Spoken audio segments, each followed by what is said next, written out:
L'ambition de l'Institut Mines-Télécom en matière d'innovation est de consolider et d'amplifier une position de leadership en étant le premier réseau d'incubateurs français dans l'enseignement supérieur, avec une centaine de nouvelles entreprises incubées chaque année, de nombreux success stories à l'international et surtout un taux de survie de nos entreprises incubées à 3 ans de 85%.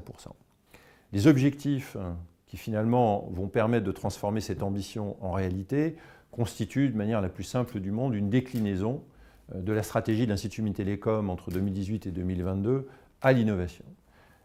Atteindre ces objectifs va évidemment supposer de travailler de manière très étroite avec toutes les forces de l'Institut Mines-Télécom, les écoles et la direction générale. Alors, ces objectifs, quels sont-ils? Le premier vise à faire de l'innovation un accélérateur de création et de partage de ce que l'on va appeler la valeur plurielle, c'est-à-dire finalement la valeur que l'on peut extraire de la collaboration de tous les acteurs, toutes les forces disruptives de l'innovation. Le deuxième objectif, c'est faire que l'innovation soit un catalyseur de décloisonnement, ce que l'on appelle dans la transformation digitale un désilotage, c'est-à-dire abolir des frontières, puisque la richesse est dans le partage.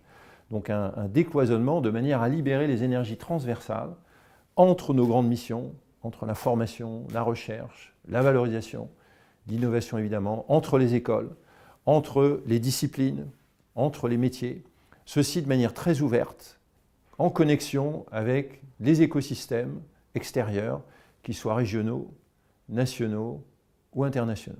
Tous ces objectifs, évidemment, sont assortis d'indicateurs de performance. Il y a une promesse de valeur, encore faut-il la mesurer. Alors, le premier indicateur de performance, et c'est vraiment notre priorité, eh bien, c'est de consolider le business model de nos incubateurs, d'augmenter le volume des levées de fonds et plus généralement d'accroître le potentiel d'accélération effectivement de toutes ces jeunes entreprises qui arrivent sur un marché mondial très compétitif. L'action centrale qui est au cœur de la mise en œuvre opérationnelle de la stratégie d'innovation de l'Institut Mines-Télécom est une plateforme digitale d'une nouvelle génération d'innovation collaborative au service de l'entrepreneuriat et du développement économique. Alors, cette plateforme s'appelle Trust in Fact. C'est effectivement une plateforme digitale d'une nouvelle veine dans la mesure où elle s'appuie sur deux différenciateurs, promesses de valeur, qui lèvent des verrous avérés des plateformes digitales de services actuelles. Alors, comme son nom l'indique, le premier différenciateur, qui est une promesse de valeur, c'est la confiance. C'est la confiance, finalement, de faire ensemble. Et le deuxième différenciateur, c'est la confiance de partager la valeur créée par ce que l'on a fait ensemble. Alors, de manière très pratique, cette plateforme s'adresse à des talents pluriels, des entrepreneurs, des chercheurs, des opérateurs de plateformes technologiques, des responsables de réseaux de Living Lab, des utilisateurs dans le cadre du design de l'expérience. C'est très important, ils sont vraiment au cœur de l'innovation dans l'économie du résultat.